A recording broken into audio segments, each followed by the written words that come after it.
Il a dit, ma meilleure amie a besoin de moi ce soir. Je ne peux pas la laisser seule. Le jour de notre anniversaire. J'ai répondu, elle a plus besoin de toi.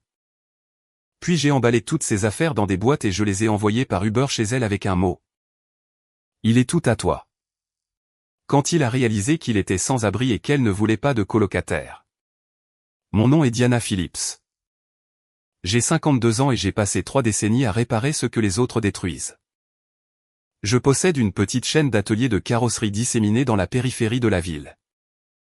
Je peux regarder un châssis et vous dire s'il est tordu à 1 millimètre près. Si le cadre est déformé, peu importe la beauté de la peinture. La voiture tirera toujours sur le côté, dérivera toujours.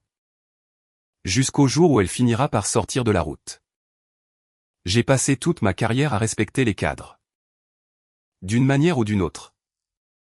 J'ai manqué le moment où le cadre de ma propre relation a commencé à se tordre. Cela n'a pas explosé. Il n'y a pas eu de cri. Pas de vaisselle se brisant contre un mur. Quand les relations meurent, parfois, ce n'est pas un accident.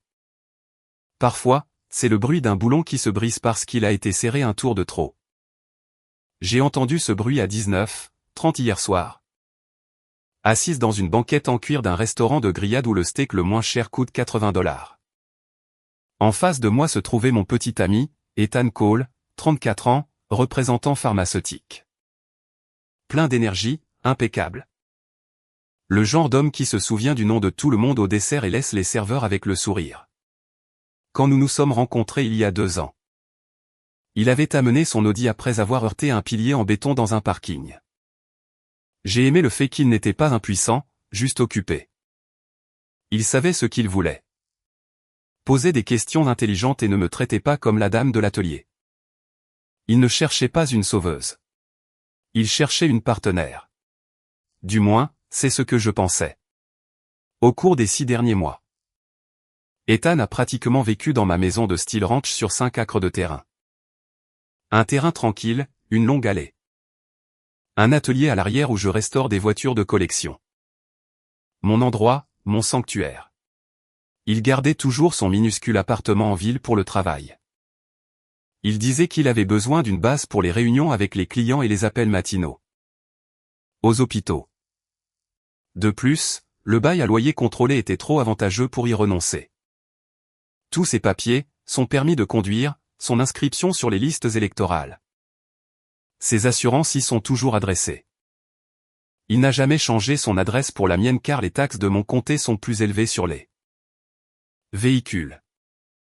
À l'époque, je me suis dit que c'était pratique. Maintenant, je reconnais que c'est le seul détail qui m'a évité la prison. Il y a 2 mois, une nouvelle variable est entrée dans notre équation. Elle s'appelle Lena, 35 ans, la meilleure amie d'université d'Ethan. Qui venait de revenir en ville après un divorce. Je l'ai rencontrée une fois. Une poignée de main molle, une paume légèrement moite. Des yeux fuyants qui cherchaient toujours qui d'autre se trouvait dans la pièce. Le genre de femme qui se dit en pâte. Mais qui en réalité aime simplement se nourrir de l'attention des autres. C'est le genre de personne qui envoie des textos à minuit à propos de son anxiété. Mais qui est mystérieusement trop épuisé pour se présenter quand vous avez besoin d'aide pour déplacer un canapé. Au début, c'était des textos. La pauvre, disait Ethan. Son pouce volant sur son téléphone pendant que nous essayions de regarder un film. Elle passe juste une mauvaise nuit. Puis sont venus les déjeuners qui s'éternisaient. Des appels d'1 heure pendant que nous étions au lit. Des notifications apparaissant quand nous étions sortis ensemble. Toute sa posture changeant au moment où son nom s'affichait à l'écran. J'ai laissé passer plus de temps que je n'aurais dû. Je voulais le croire quand il disait qu'elle était comme une sœur.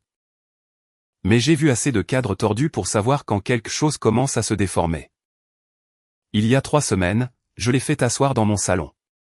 Pas de cris, juste des faits. Ethan, ai-je dit, je ne fais pas dans les triangles amoureux. Il a levé les yeux de son téléphone. Qu'est-ce que ça veut dire? Je ne suis pas en compétition avec une autre femme pour le temps de mon petit ami, ai-je répondu. Quoi que soit cette chose avec Lena, elle empiète sur nous. Règle le problème. Ou je le réglerai en me retirant. Sa mâchoire s'est crispée. Il m'a fait le discours que je soupçonne qu'il avait répété dans sa tête. Tu manques d'assurance, a-t-il dit. Elle est comme de la famille. Elle m'a soutenu pendant l'opération à cœur ouvert de mon père. Elle traverse un divorce. Tu vas vraiment ramener ça à toi alors qu'elle est en crise. Je ramène ça au fait que mon dîner d'anniversaire est interrompu par une femme qui n'est pas moi. Ai-je dit. Je ne te demande pas de couper les ponts avec elle. Je te demande de fixer des limites. Tu es contrôlante, a-t-il lancé. Tu étais si cool avant. Qu'est-ce qui t'est arrivé? Je n'ai pas répondu. À l'intérieur, quelque chose a doucement cliqué. Pas un accident. Juste un boulon serré un tour de trop. Après cela, j'ai arrêté de planifier des vacances. J'ai arrêté de commander des pièces pour la Mustang de 1969 que je savais qu'il voulait reconstruire. Avec moi. Je suis passé du mode investissement au mode observation. Le cadre se tordait. Je voulais voir jusqu'où il irait. Hier, c'était notre 2e anniversaire. J'avais planifié la soirée depuis un mois. Une cabine privée dans son restaurant de grillades préféré en centre-ville. Une bouteille de cabernet précommandée. Dans mon sac à main, une boîte en velours avec des boutons de manchette en diamant. Élégant, discret, une déclaration que j'étais investi, mais pas désespéré pour une bague. Il est arrivé ressemblant à la version d'Ethan dont je suis tombé amoureuse. Costume impeccable, sourire facile, cette légère eau de Cologne qu'il savait que j'aimais. Tu es incroyable, a-t-il dit en se penchant pour m'embrasser sur la joue.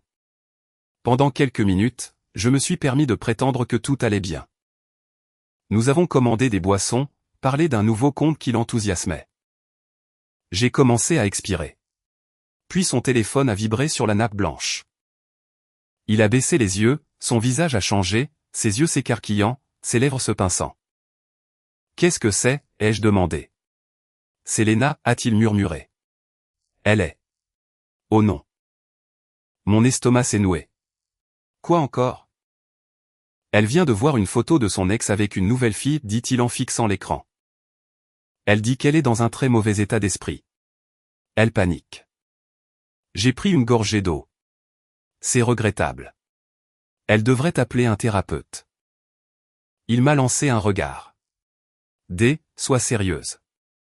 Elle dit qu'elle ne veut pas être seule ce soir. J'ai posé mon verre, prudemment. Comme si je plaçais une pièce de verrerie fragile sur un pont élévateur.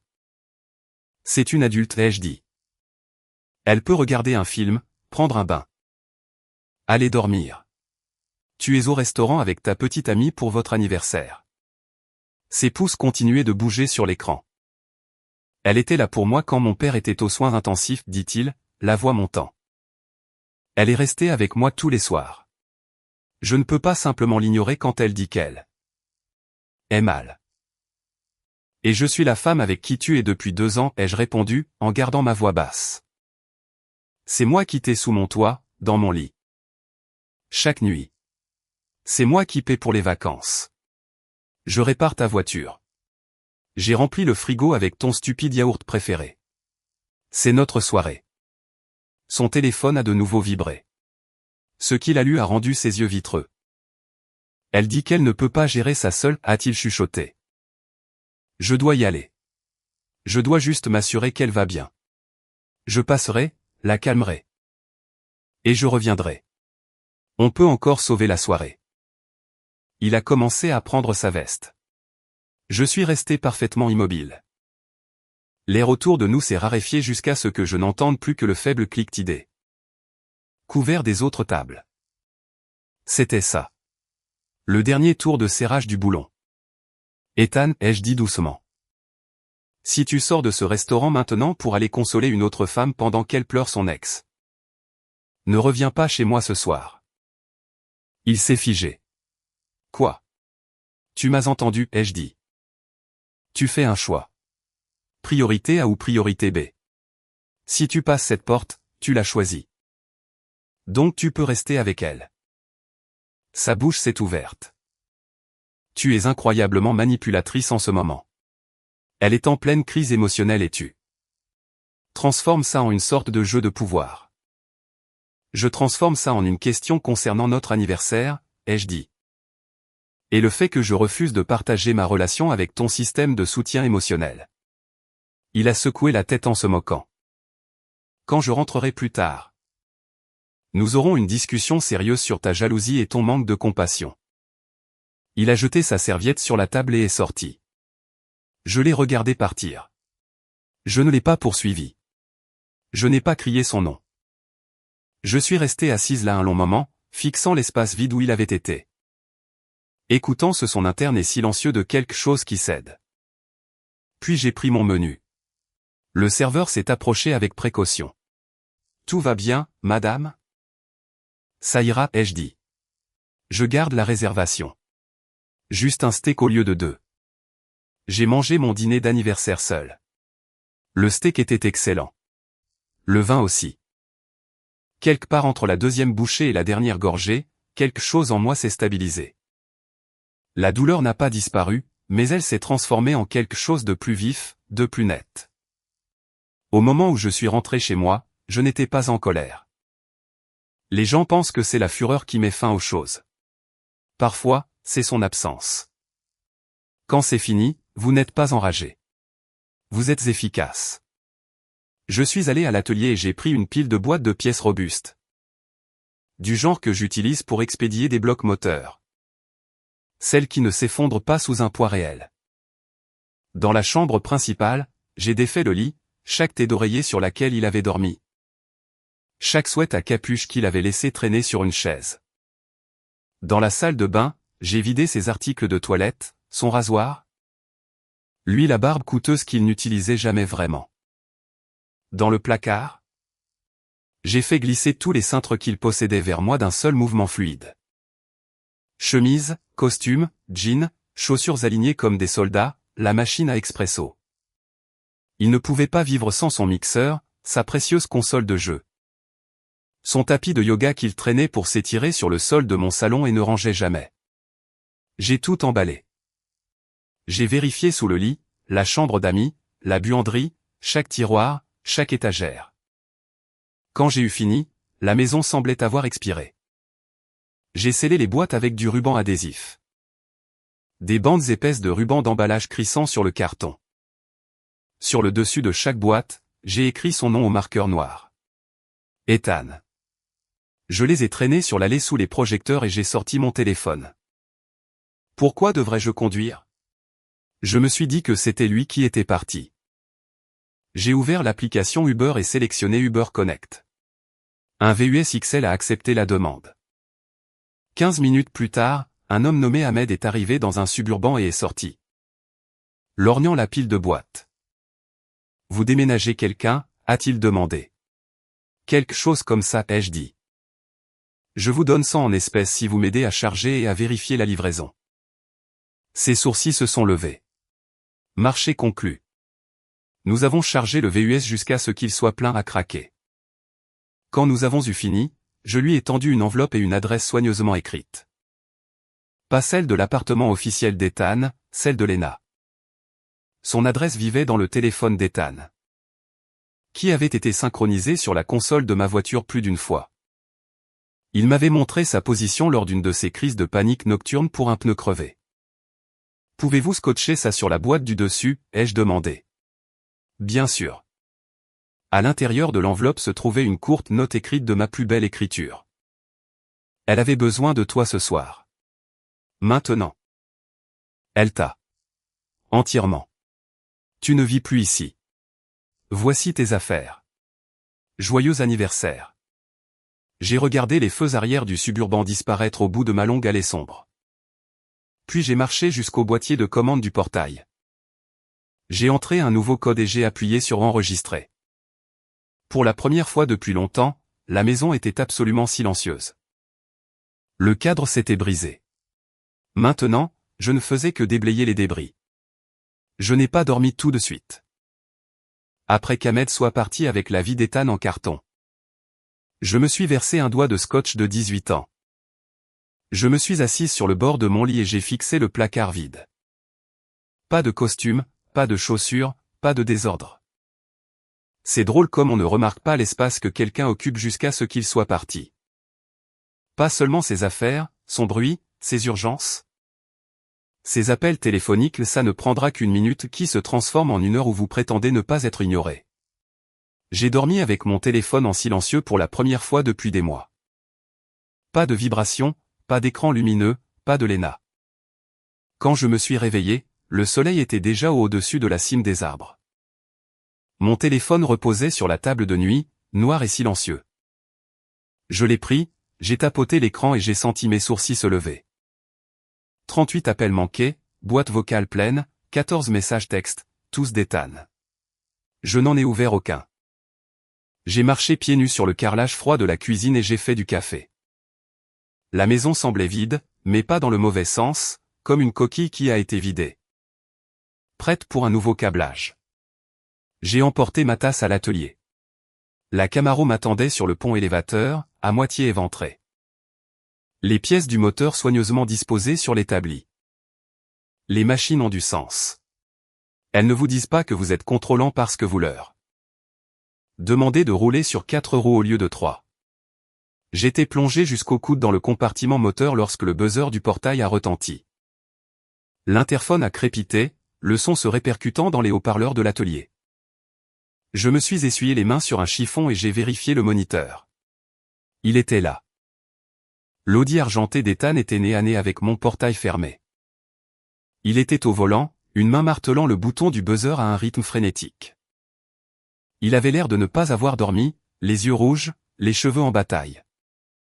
Le costume qu'il portait la nuit dernière était froissé et ample.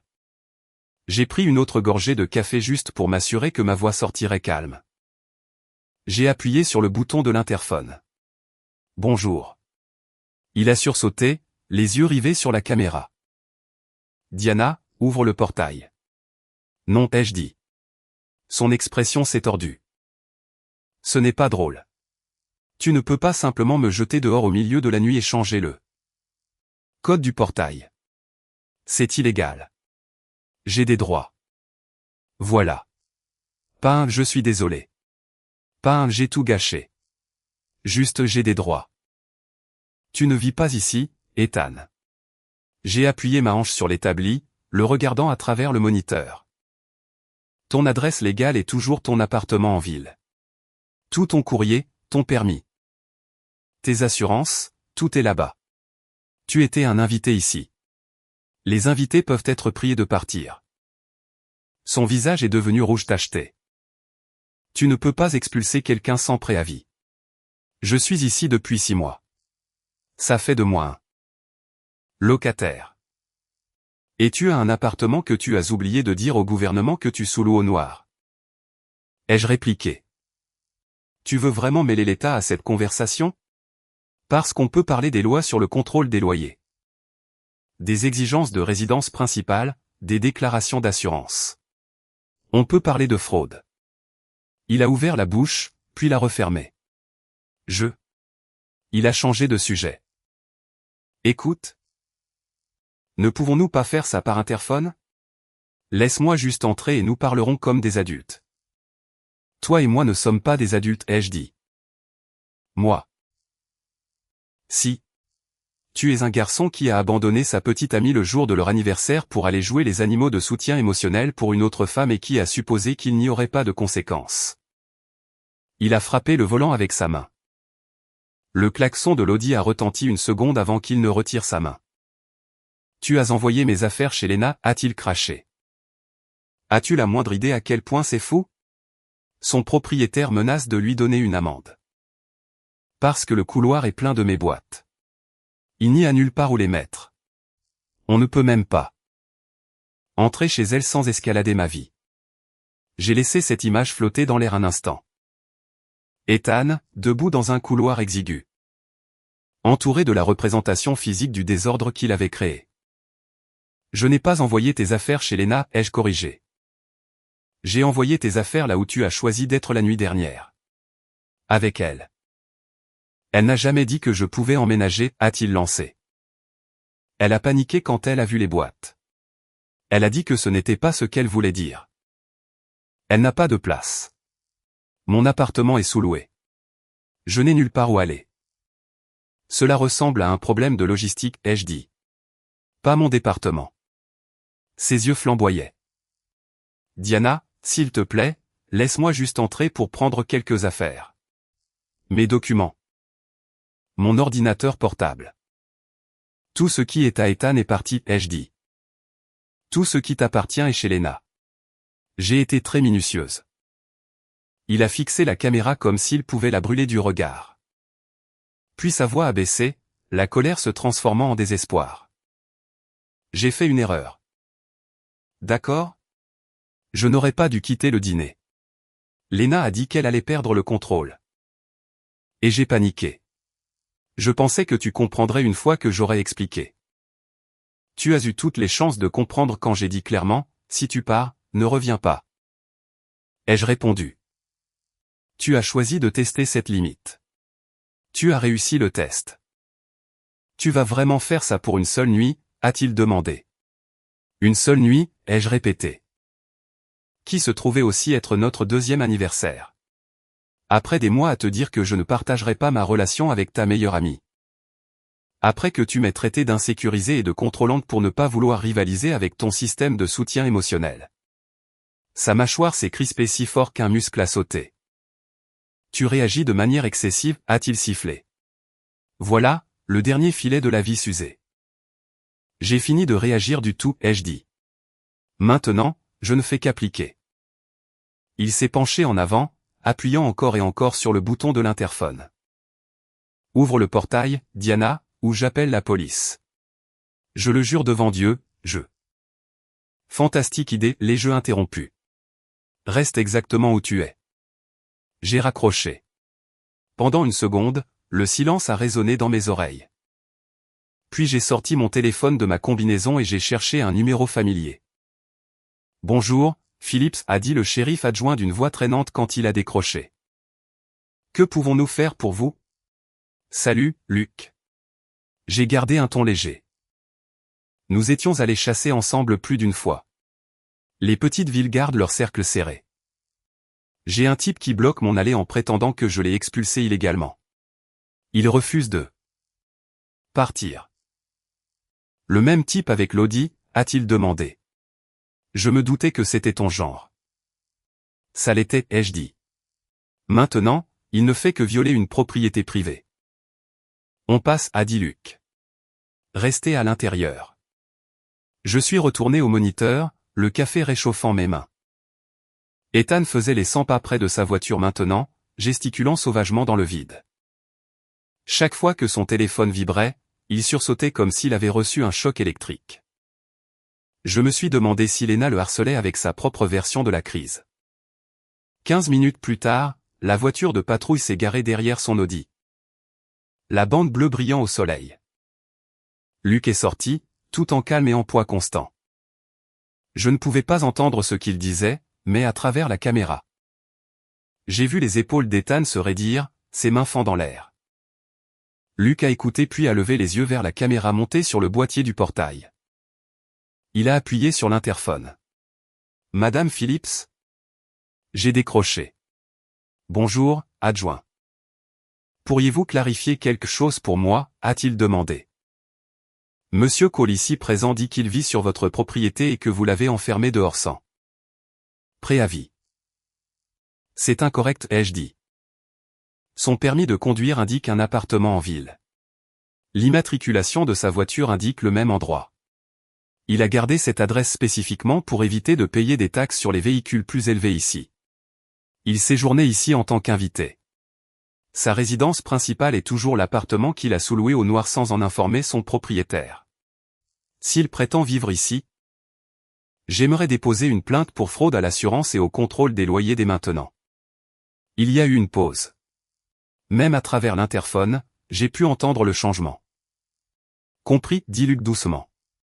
Ça correspond à ce que nous avons vu en vérifiant sa plaque.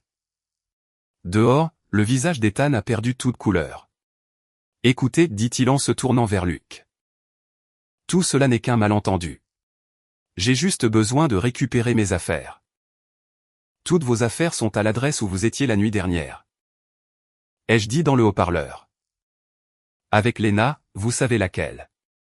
Luc a caché un sourire derrière sa main. Monsieur Cole, dit-il, la voix redevenue professionnelle. Ce sont ces registres d'adresse légale qui comptent ici. Vous n'êtes pas répertorié comme locataire. C'est une propriété privée. Si elle vous a dit de partir, vous devez partir. Tout ce qui se passe avec votre sous-location est entre vous et votre cousin. C'est du civil. Pas mon problème, et ce n'est certainement pas le sien. Où suis-je censé aller, a demandé Ethan. Mes boîtes sont dans un couloir. Le propriétaire de Lena menace de lui donner une amende. Et elle dit qu'elle ne peut pas m'avoir là-bas à long terme. Mon appartement n'est pas disponible. Mon nom n'est plus sur aucun bail. Luc a repoussé son chapeau, peu impressionné. Fils, votre manque de planification n'est pas l'urgence de cette dame. Vous devez déplacer votre voiture maintenant ou nous commencerons à rédiger cela comme un refus de partir et une violation de propriété. Ethan est resté là, la poitrine haletante. Pendant une seconde, j'ai cru qu'il allait insister. Qu'il préférait se jeter contre le portail pour vraiment voir ce qui se passerait. Au lieu de cela, ses épaules se sont affaissées. Il est monté dans son Audi, a claqué la porte et est resté assis, les mains sur le volant.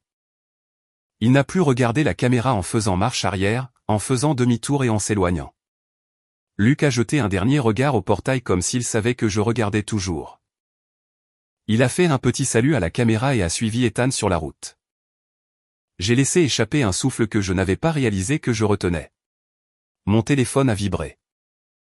Numéro inconnu. J'ai failli l'ignorer. Puis j'ai vu l'aperçu. Salut Diana, c'est Lena. Bien sûr. J'ai ouvert le message. Je ne sais pas ce que tu crois faire. Mais tu dois venir chercher les affaires d'Ethan. Mon propriétaire est furieux. On ne peut même pas atteindre la porte de mon appartement. C'est mesquin et cruel. Quoi qu'il se passe entre vous deux. Ce n'est pas ma faute. J'avais juste besoin d'un ami hier soir. J'ai fixé l'écran un long moment. Puis j'ai répondu. Tu n'avais pas juste besoin d'un ami. Tu avais plus besoin de lui qu'il n'avait besoin de sa petite amie le jour de leur anniversaire. Tu as eu ce que tu as demandé. Ethan et ses bagages. Les deux sortent. 3 petits points pulsés pendant qu'elle tapait sa réponse. Je ne lui ai pas dit d'emménager. J'ai des plans ce soir.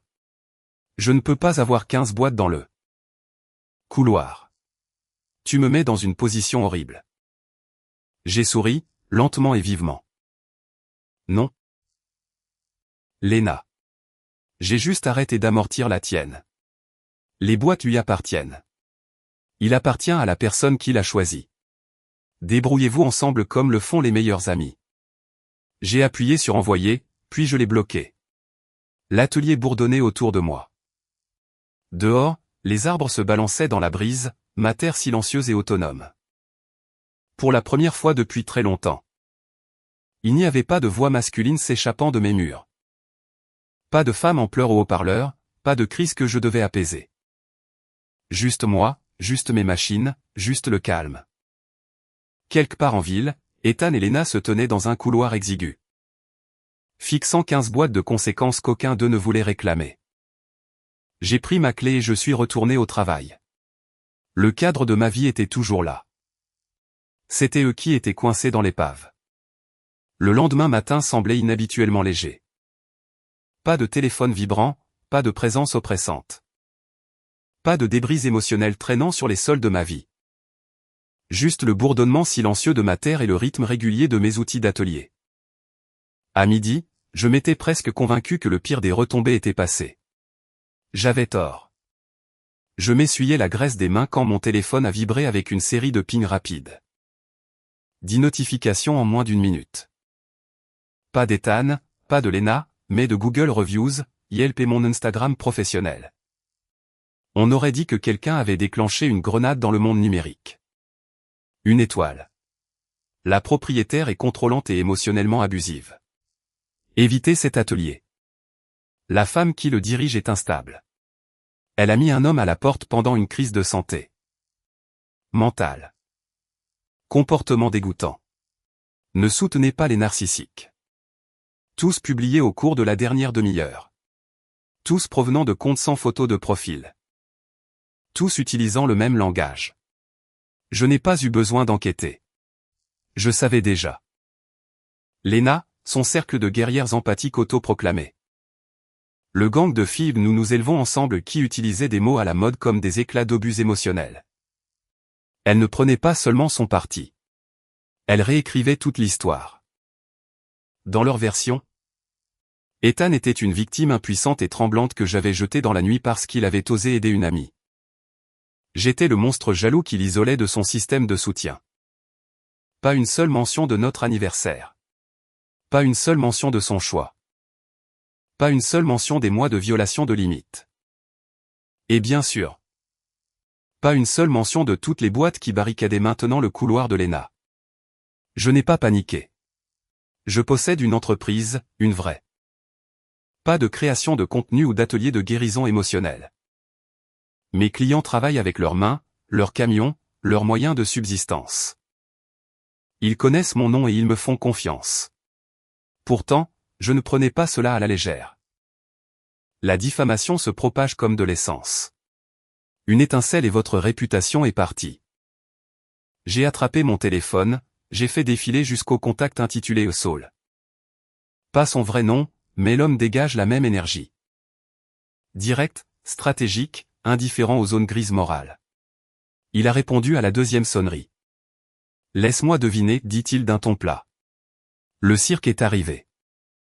Le grand défilé, ai-je répondu. Ils remplissent ma page professionnelle de mensonges. J'enverrai une mise en demeure dans 1 heure, a-t-il dit. Capture d'écran, date, lien, transfère tout. Je le ferai, ai-je dit, mais je vais gérer le côté public. Il a légèrement reniflé. Essaie de ne pas mettre le feu à Internet. J'ai souri. Pas de promesse. La contre-attaque. J'ai ouvert ma page professionnelle et j'ai cliqué sur le dernier faux avis. Diana est une maniaque du contrôle jalouse. J'ai cliqué sur répondre. Cet avis provient d'une amie de mon ex-petite amie qui a choisi une autre femme plutôt que notre.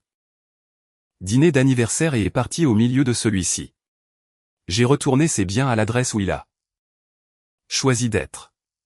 Cet avis est faux et a été signalé pour suppression.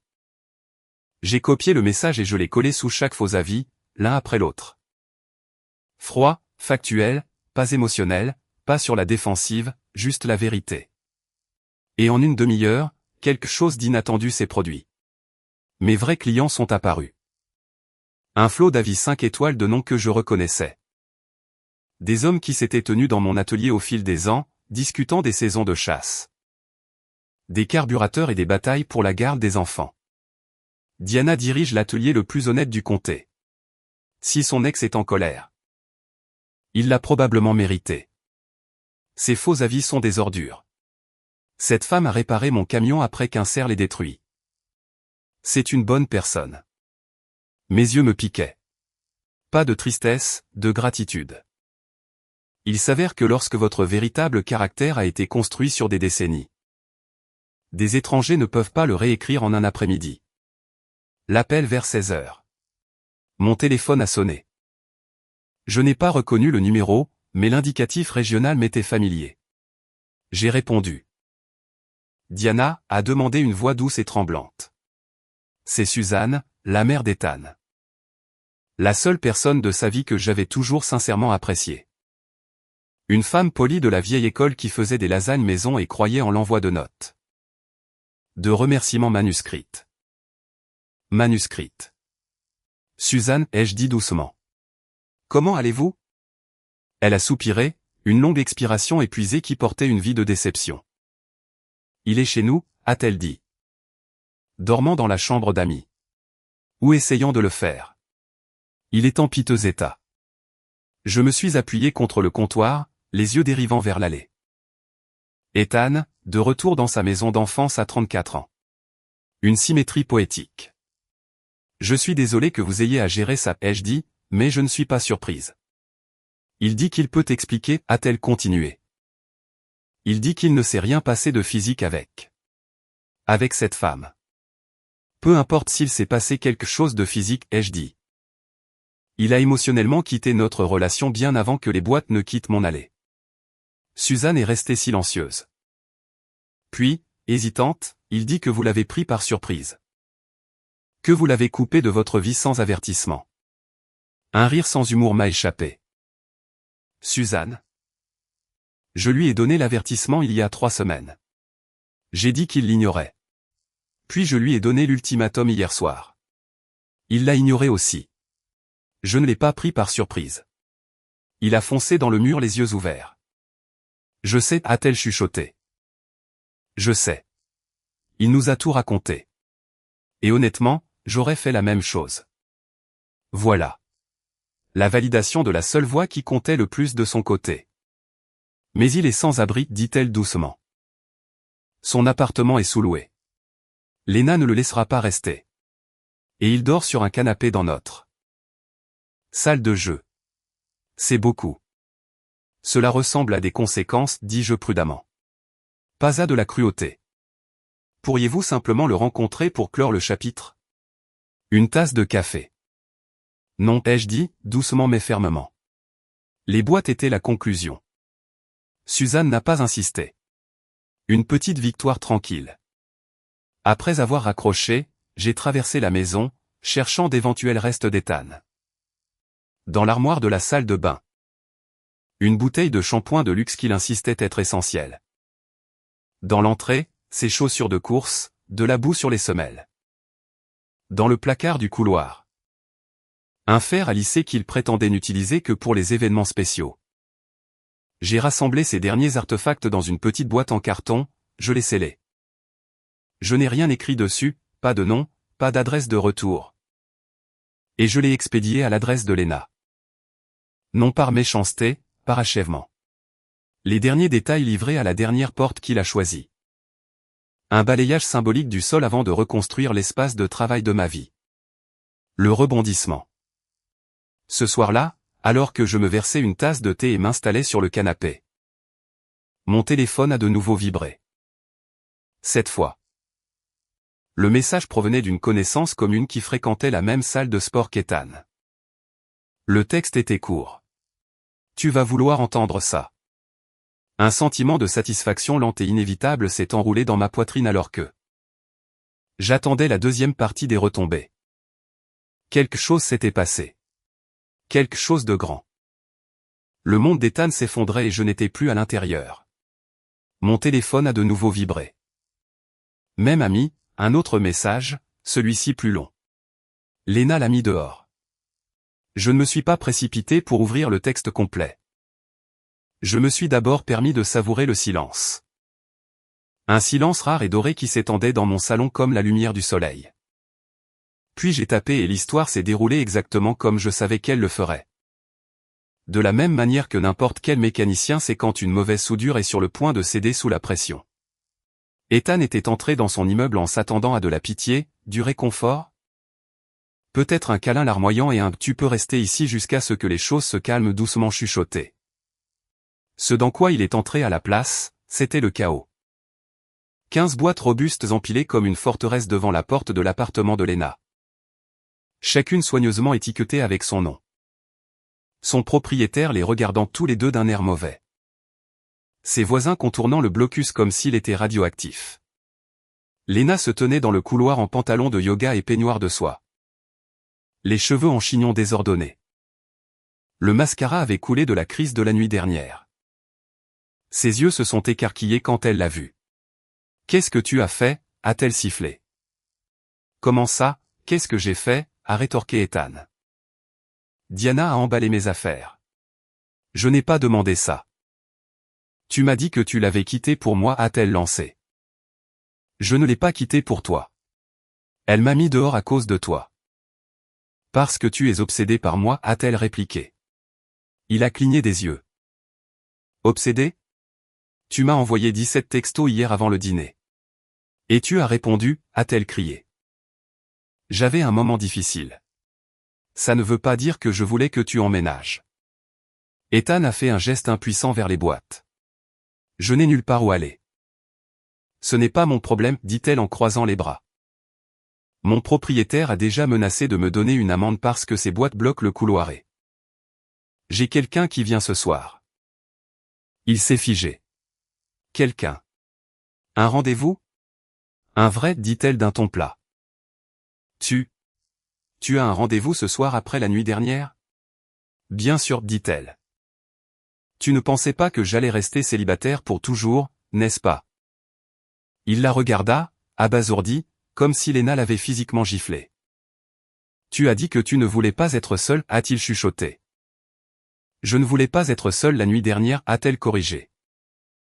Ce n'est pas la même chose que de vouloir que tu sois ici en permanence. Mais tu m'as dit que tu étais dans une mauvaise passe. Je l'étais. Léna a levé les mains en l'air.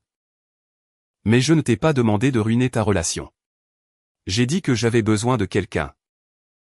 Pas que j'avais besoin que tu chamboules toute ta vie. Ethan passa une main dans ses cheveux, arpentant, paniqué. Tu ne peux pas me mettre dehors, dit-il. Je n'ai plus mon appartement. Ça ne me regarde littéralement pas, a-t-elle répondu. Tu as fait tes choix. Maintenant, assume-les. Et qu'est-ce que je suis censé faire de toutes ces boîtes, a-t-il demandé. Elle a pointé le couloir. Débrouille-toi. Mais elle ne reste pas ici, et toi non plus. Il la fixa comme un homme regardant un pont s'effondrer au moment où il essaie de le traverser.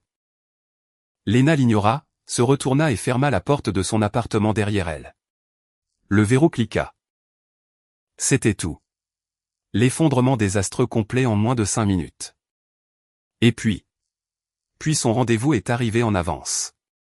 Un type qu'Ethan n'avait jamais vu auparavant.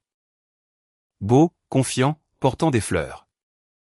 Les mêmes fleurs qu'Ethan avait autrefois apportées à Léna juste comme ça. Et selon mon ami, Léna a ouvert la porte avec un grand sourire. Plus éclatant que tout ce que je lui avais jamais vu donner à Ethan. Salut. Désolé pour les boîtes. Entre. Ethan est resté là, entouré de cartons. Regardant la porte se fermer sur lui comme s'il était une nuisance sonore qui s'était égarée dans la vie de quelqu'un d'autre. Il a fini par traîner autant de boîtes qu'il le pouvait dans le hall. Les empilant contre un mur avant que le propriétaire ne lui dise qu'il avait 10 minutes pour les enlever ou elles seraient jetées. Il n'avait pas de camion. Il n'avait pas de plan. Il n'avait pas de maison. Alors, il a appelé ses parents. À 34 ans. Et c'est ainsi qu'Ethan Cole, impeccable, charmant, Ethan le soutien émotionnel, s'est retrouvé dans sa chambre d'enfant. Entouré de boîtes de la vie qu'il a essayé de jongler et qu'il a laissé tomber. L'image était si nette que je pouvais la visualiser image par image. Les étoiles phosphorescentes toujours collées à son plafond. De vieux trophées de baseball prenant la poussière sur l'étagère. Sa mère s'agitant autour de lui tout en prétendant ne pas juger. Son père lui demandant s'il avait bien réfléchi. Ces boîtes empilées dans un coin comme un monument au déni. J'aurais dû me sentir triomphante. Au lieu de cela, j'ai ressenti quelque chose de plus calme. Du soulagement et une pointe de pitié, mais pas assez pour rouvrir la porte. Ce soir-là, mon téléphone a vibré. C'était Suzanne. Sa voix était tendue, embarrassée. Il nous a raconté ce qui s'est passé, a-t-elle dit. L'incident du couloir. J'ai entendu, ai-je répondu. Les petites villes parlent. Je sais que ce n'était pas ta faute, dit-elle doucement. Je le sais. Et il le sait aussi. C'est juste. Il a honte. Il a tout gâché. Il y eut une pause. Il n'a pas arrêté de pleurer, chuchota T.L. Le silence s'est étiré entre nous. Finalement, j'ai dit, Suzanne, avec tout le respect que je vous dois. Pleurer n'est pas assumer ses responsabilités. Ce n'est que du bruit. Elle a expiré. Vous avez raison. Nous nous sommes dit au revoir. J'ai raccroché et posé le téléphone sur la table. Pour la première fois depuis des années, j'ai senti le sol sous mes pieds se stabiliser. Comme une maison qui a enfin fini de bouger. Avant d'aller me coucher, je suis sorti sur ma terrasse. L'air était frais, clair, simple. La terre autour de ma propriété s'étendait dans un silence paisible. J'ai siroté mon thé et j'ai laissé la vérité se cristalliser. Ethan ne m'avait pas perdu parce qu'il aimait Léna. Il m'avait perdu parce qu'il aimait être le héros dans la crise de quelqu'un d'autre plus qu'être un partenaire dans notre vie. Elena, elle ne l'a jamais voulu. Elle voulait de l'attention, pas la responsabilité. Les gens comme eux ne se brisent pas mutuellement. Ils entrent simplement en collision et les morceaux s'éparpillent. Je n'étais plus debout dans l'épave. Je regardais de loin, en sécurité, stable, libre. 2 semaines ont passé. Pas tranquillement, car rien dans l'implosion d'Ethan et Lena n'avait été tranquille. Mais finalement le bruit s'est estompé en un bruit de fond. Les textos ont cessé. Les appels nocturnes ont pris fin. Les faux avis ont disparu après l'envoi des lettres de Saul. Et Ethan. Il a cessé de se présenter au portail dès que le shérif a émis un avertissement formel pour violation de propriété. La tempête était terminée. L'air autour de ma maison était de nouveau calme. Et dans ce calme, je pouvais enfin entendre ma vie respirer. Un matin, je traversais mon salon avec un café à la main et j'ai réalisé quelque chose de simple. De étrangement libérateur. Plus rien dans ma maison n'appartenait à Ethan. Pas un cheveu sur un oreiller, pas un sweat à capuche sur le canapé. Pas une bouteille d'eau à moitié pleine près de l'évier, pas une seule empreinte de son chaos.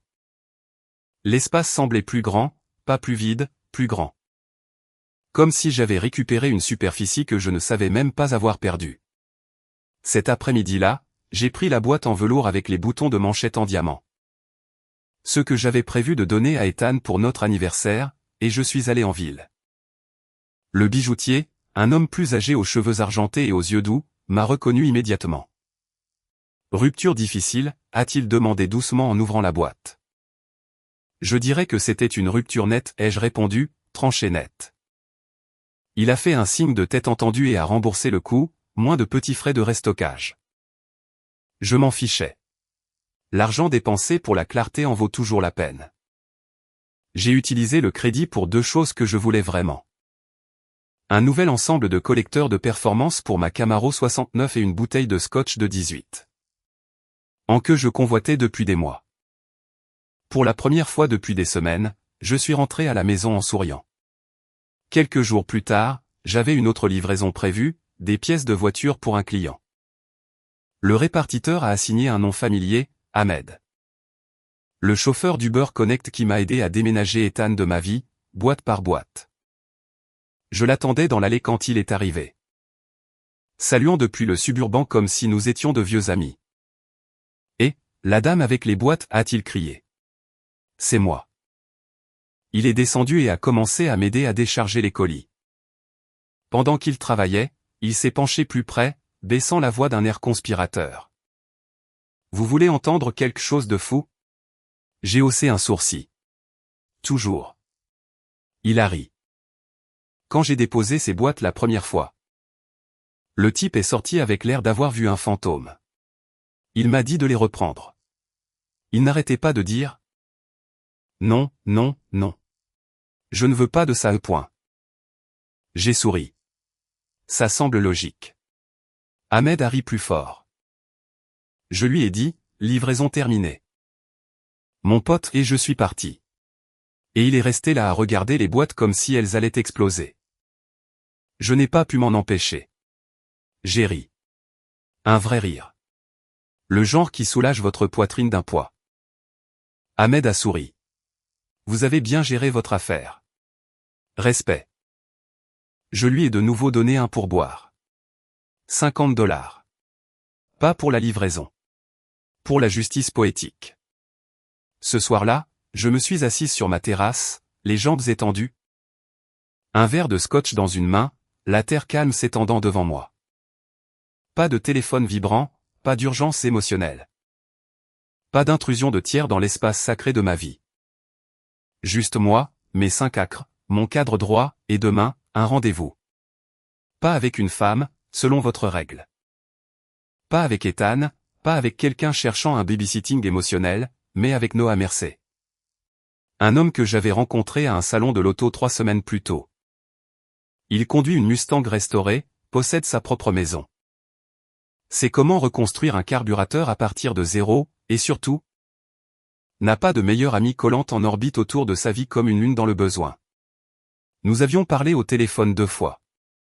Les 2 fois, il a écouté. Les 2 fois, il a ri au bon moment. Les 2 fois, il semblait être un homme adulte avec son propre échafaudage émotionnel. Pas un emprunté. La nuit dernière, je lui ai raconté la version courte de ma rupture. Il a fait une pause, puis a dit, « Eh bien, on dirait que vous avez enfin sorti les poubelles. » J'ai ri, puis je l'ai corrigé. Je ne les ai pas sortis. Je les ai fait livrer. Il a ri plus fort.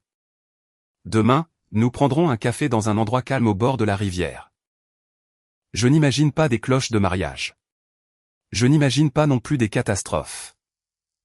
J'imagine simplement une conversation avec un homme qui respecte les limites. Rend l'appareil aux efforts et comprend que l'attention est une forme de monnaie. Une monnaie que l'on ne devrait pas dépenser pour des gens qui la drainent.